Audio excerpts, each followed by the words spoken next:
రాజకీయాల్లో ఎప్పుడు ఏ చక్రం ఎటువైపు తిరుగుతుందో, ఎటువైపు ఎవరు సీఎం అవుతారో కూడా ఊహించే పరిస్థితి ఉండదు. పోరాట పటిమ ఉండి నిజాయితీతో కలిగిన రాజకీయం చేసినప్పుడు ఖచ్చితంగా ఆశించని ఊహించని ఫలితాలు ఆ భగవంతుడు, ఆ ప్రకృతి అందిస్తుంది. తాజాగా తమిళనాడు రాజకీయాల్లో సరికొత్త పేజీ మొదలవుతున్న తరుణంలో టీవీకే పార్టీ అధినేత విజయ్ తలపతి 2026 మే 7వ తారీఖున అంటే రేపు తమిళనాడు ముఖ్యమంత్రిగా ప్రమాణ స్వీకారం చేయడానికి సిద్ధంగా ఉన్నారా అంటే అవును అనే సమాధానం వస్తుంది.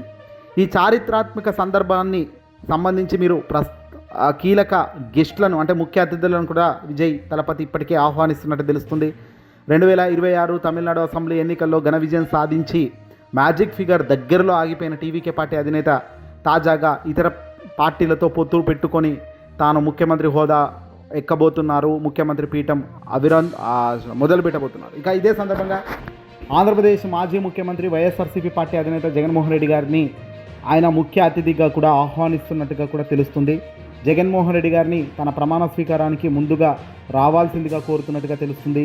చాలామంది వీవీఐపీలకు జగన్మోహన్ రెడ్డి గారితో పాటు అనేక మందికి కూడా టీవీకే పార్టీ అధినేత విజయ్ తన ఆహ్వానాలను అందజేస్తున్నారు. అయితే ప్రస్తుతం జగన్మోహన్ రెడ్డి గారు విదేశ పర్యటనలో ఉన్నారు. కూతురులతో విదేశ పర్యటనలో భాగంగా వెళ్ళిన జగన్మోహన్ రెడ్డి గారు మే 15వ తారీఖున రిటర్న్ వస్తున్నట్టుగా సమాచారం అందుతుంది. మరి ఈ తరుణంలో తాజా పరిణామాల నేపథ్యంలో జగన్మోహన్ రెడ్డి గారు ప్రస్తుతం అయితే ప్రమాణ స్వీకారానికి వచ్చే అవకాశాలు చాలా తక్కువగానే ఉన్నాయంటే, కానీ ప్రమాణ స్వీకారం అయిన వెంటనే జగన్మోహన్ రెడ్డి గారు ఎప్పుడైతే భారతదేశానికి వస్తారో మళ్ళీ ఆంధ్రప్రదేశ్కి వచ్చిన వెంటనే విజయ్ తలపతి టీవీకే పార్టీ అధినేత విజయ్ని కలిసి కంగ్రాచ్యులేషన్ చెప్పి తనకు మద్దతుగా ఉంటాను అని కూడా భరోసా ఇచ్చే కార్యక్రమం కూడా చేస్తారు. లేదంటే ఏకంగా టీవీకే పార్టీ అధినేత విజయ్నే ఆంధ్రప్రదేశ్కు ఆహ్వానిస్తారు, ముఖ్యమంత్రి అయ్యాక ఆహ్వానిస్తారు రాష్ట్రానికి. జగన్మోహన్ రెడ్డి గారి నివాసానికి విజయ్ రావచ్చు, అక్కడ వాళ్ళు మంతనాలు జరపవచ్చు, భేటీ జరగవచ్చు. ఆ తర్వాత ఇద్దరు కలిసి విందు వినోదం అంటే ఒక పార్టీ లాగా, ఒక ట్రీట్ లాగా. మనం నార్మల్ మనుషులేమో డైరెక్ట్గా కలవడము, పార్టీలు పెట్టుకోవడము ఇట్లా ఉంటాయి. కానీ ముఖ్యమంత్రి స్థాయిలో, మాజీ ముఖ్యమంత్రి స్థాయిలో ఉన్న హై వీవీఐపీ క్యాండిడేట్లు వాళ్ళ ఇంటికి పిలుచుకొని భోజనం పెట్టి శాలువా కప్పి గెలిచిన విజయానికి సంతృప్తికరంగా ఉంది.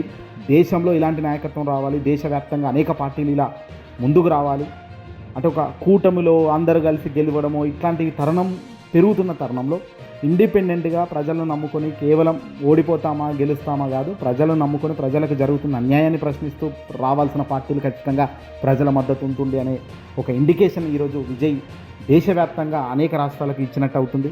కొందరుంటారు రాష్ట్రంలో ఏళ్ళకేళ్ళు పార్టీలు పెట్టి పక్క వాళ్ళకి జైకొట్టడమే తప్ప వాళ్ళకి సంబంధించిన పార్టీ కనీసం బలోపేతం కూడా చేసుకునే ప్రయత్నం చేయరు. అధికారం ఉన్నా కూడా బలంగా తయారయ్యే మార్గాలు కూడా అన్వేషించే పరిస్థితుల్లో వాళ్ళు లేరు.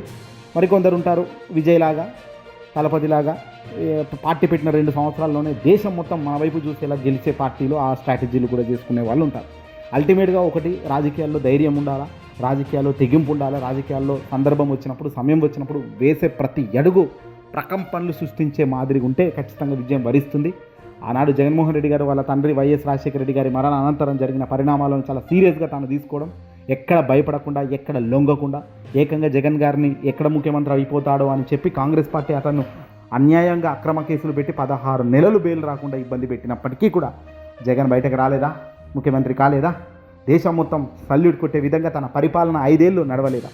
అందులో దరిద్రం మళ్ళీ కరోనా 5 ఏళ్లలో 2.5 సంవత్సరాలు కరోనా కష్టకాలం వచ్చినా కూడా ఎక్కడ వైసీపీ గ్రాఫ్, ఎక్కడ జగన్ గ్రాఫ్ పడిపోలేదు. పైగా ఇన్ఫ్యాక్ట్ వైఎస్ఆర్సీపీ పార్టీ ఆ కరోనా కష్టకాలంలోనే వాళ్ళ అసలైన స్ట్రెంత్ ఏంటో కూడా వాలంటీర్ వ్యవస్థ ద్వారా చూపించడం, రావడమే కొత్త ప్రభుత్వం, రావడమే వాలంటీర్ వ్యవస్థ, దేశం మొత్తం సల్యూట్ కొట్టింది వ్యవస్థలను చూసి. ఏదేమైనప్పటికీ కూడా నిపుణులు ఎప్పుడు కూడా నైపుణ్యం ఉన్న వ్యక్తుల మధ్య ఇలా ఉంటే, ఈ నైపుణ్యం నిపుణుడు ఇద్దరు కలిస్తే, ఇద్దరు ఒకటే శరీరంలో ఉంటే నిజంగా ఇలాగే ఉంటుంది పరిపాలన. ఈరోజు విజయ్ తలపతి కూడా గొప్ప పరిపాలన తమిళనాడులో ఇవ్వాలని, చరిత్రలో కనీవిని ఎరగని స్థాయిలో తన అధికారం పీఠం ముందుకు నడవాలని మనసారా కోరుకుంటూ తన ప్రమాణ స్వీకారానికి ముందుగానే మనం అందరం కూడా బెస్ట్ విషెస్ చెప్తూ ఈ వీడియోకి లైక్ కొట్టే కార్యక్రమం చేద్దాం.